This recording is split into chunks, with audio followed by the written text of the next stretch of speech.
നമ്മളിന്ന് തക്കാളിയും കൊണ്ടാണ് കറി വയ്ക്കാൻ പോണത്. അപ്പോൾ ഞാനിതൊന്ന് നുറുക്കിയിട്ട് വരാം. തക്കാളി നമുക്ക് പാത്രത്തേക്ക് ഇട്ട് കൊടുക്കാം. അരിമുളകാണ് ഇതും കൂടെ ഇട്ട് കൊടുക്കാം. ഉപ്പ് പൊടി ഇട്ട് കൊടുക്കാം. അപ്പോൾ അതിട്ട് കൊടുക്കാം, ഇല്ലെങ്കിൽ നമുക്ക് പിന്നെ ഇട്ട് കൊടുക്കാം. കുറച്ച് മഞ്ഞൾപ്പൊടി ഇട്ട് കൊടുക്കാം. വെള്ളം ഒഴിച്ച് കൊടുക്കാം. അടച്ച് വെക്കാം. തുറന്ന് നോക്കാം.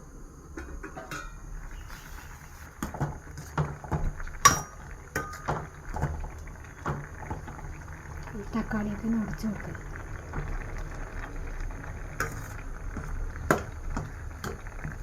നമുക്ക് കുറച്ചും കൂടെ വെള്ളം ഒഴിച്ച് കൊടുക്കാം.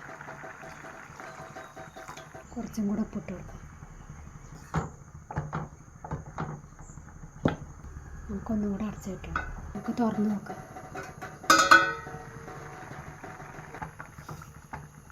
ഇതായിരുന്നു നമുക്ക് ഓഫാക്കാം. കറിവേപ്പില ഇട്ട് കൊടുക്കുക. വെളിച്ചെണ്ണയാണ് ഒഴിച്ച് കൊടുക്കുക. ഒന്ന് ഇളക്കി കൊടുക്കുക.